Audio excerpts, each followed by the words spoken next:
कभी सोचा है कि ये जो आम सी दिखने वाली धातुएं हैं वो इतनी ज्यादा प्योर कैसे हो जाती हैं कि हमारी पूरी मॉडर्न दुनिया को पावर दे सकें? अरे भाई, स्मार्टफोन से लेकर स्पेसशिप तक सब कुछ इन्हीं अल्ट्रा प्योर मेटल्स पर ही तो टिका है। तो आज हम इसी कमाल की प्रोसेस के पीछे के विज्ञान को समझने वाले हैं।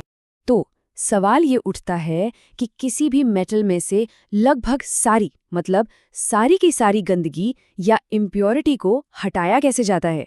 इसका जवाब पता है, एक बहुत ही सिंपल लेकिन पावरफुल प्रोसेस में छिपा है, जिसमें बिजली की ताकत का इस्तेमाल होता है। इसी प्रोसेस को कहते हैं शोधन या रिफाइनिंग। ये मेटल बनाने के काम का समझिए आखिरी और सबसे जरूरी स्टेप है, जहां एक ठीक-ठाक मेटल को असाधारण रूप से प्योर बनाया जाता है। चलिए तो फिर शुरू करते हैं शुद्धता की ये खोज। ये एक तरह की कला है जिसमें किसी मेटल से उन अनचाही चीजों को निकालना होता है जो उसकी परफॉर्मेंस को खराब कर सकती हैं। और इस कहानी का जो हीरो है वो है इलेक्ट्रोलाइटिक रिफाइनिंग। ये एक जबरदस्त तकनीक है जो मेटल्स को लगभग 100% शुद्ध करने के लिए बिजली का इस्तेमाल करती है। ठीक है, तो अब समझते हैं उस जगह को जहां ये सारा जादू होता है, इलेक्ट्रोलिटिक सेल। ये एक ऐसा सेटअप है जो एक बहुत ही सीधे साधे सिद्धांत पर काम करता है। बिजली का इस्तेमाल करके एटम्स को एक जगह से उठाकर दूसरी जगह रख देना, बस। इस प्रोसेस में ना 4 मेन खिलाड़ी हैं। पहला है एनोड, जो अशुद्ध मेटल का एक बड़ा सा टुकड़ा है। दूसरा है कैथोड, जो कि एकदम प्योर मेटल की एक पतली सी शीट होती है। तीसरा है इलेक्ट्रोलाइट, एक लिक्विड सॉल्यूशन जो मेटल के आयंस को तैरने के लिए रास्ता देता है। और चौथा वो है एनोड मड, जिसके बारे में हम थोड़ी देर में बात करेंगे। ये बड़ा दिलचस्प है। अब एनोड और कैथोड का रिश्ता बड़ा मजेदार है। एनोड है सोर्स, जहां से मेटल आता है, और कैथोड है डेस्टिनेशन, जहां प्योर मेटल जाकर जमा होता है।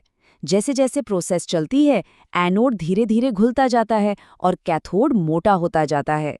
तो असल में होता क्या है, इसे ऐसे समझिए कि ये मेटल के एटम्स की एक यात्रा है जो अपना अशुद्ध घर छोड़कर एक नए, एकदम साफ सुथरे घर की तरफ जा रहे हैं।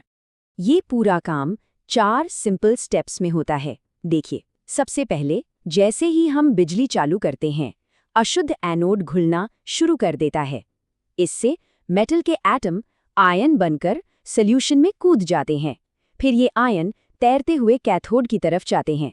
कैथोड पर पहुंचते ही वो वापस ठोस प्योर मेटल बन जाते हैं और उस पर चिपक जाते हैं।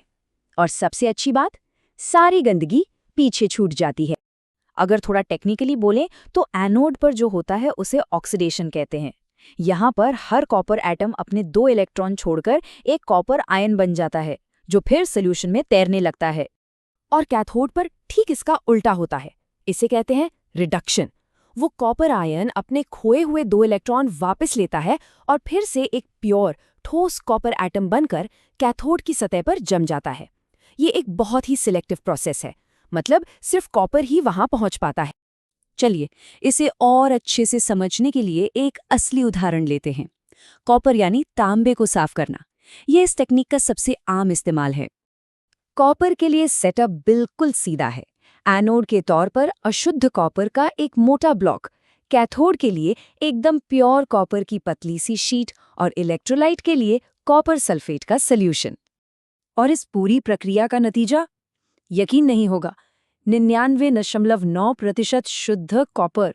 ये इतना ज्यादा प्योर है कि हाईटेक चीजों में इस्तेमाल के लिए परफेक्ट है।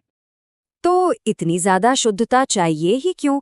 अरे भाई, इसी से तो कॉपर बिजली का एक बेहतरीन कंडक्टर बनता है, जो हमारे गैजेट्स में तारों और इलेक्ट्रॉनिक्स के लिए बहुत जरूरी है। ये पक्का करता है कि मेटल हर जगह एक जैसा और भरोसेमंद हो। लेकिन रुकिए, कहानी यहाँ खत्म नहीं होती। याद है वो एनोड मड जिसका हमने जिक्र किया था? पता चला है कि वो सिर्फ कचरा नहीं बल्कि खजाना है। एनोड मड वो सारी गंदगी है जो एनोड से तो गिरती है लेकिन सॉल्यूशन में घुलती नहीं है। वो सेल में नीचे कीचड़ की तरह जमा हो जाती है। और यहीं आता है सबसे बड़ा सरप्राइज। कॉपर को साफ करते वक्त इस कीचड़ में अक्सर सोना, चांदी और प्लैटिनम जैसी कीमती धातुएं मिलती हैं। क्या पता हमारे फोन में जो थोड़ा बहुत सोना है वो ऐसे ही किसी कीचड़ से आया हो। सच तो ये है कि इन कीमती धातुओं को इकट्ठा करके बेचना इतना फायदेमंद होता है कि कई बार तो ये पूरी रिफाइनिंग प्रोसेस का खर्चा ही निकाल देता है। तो जो कचरा लगता है असल में वो एक छिपा हुआ खजाना है। और ये बात हमें एक बड़ी सोच पर लाकर छोड़ देती है। अगर किसी इंडस्ट्रियल प्रोसेस का कचरा उसका सबसे कीमती हिस्सा हो सकता है, तो हम अपने आसपास और कौन सी कीमती चीज़ों को नज़रअंदाज कर रहे हैं सिर्फ इसलिए कि वो कचरे जैसी दिखती हैं।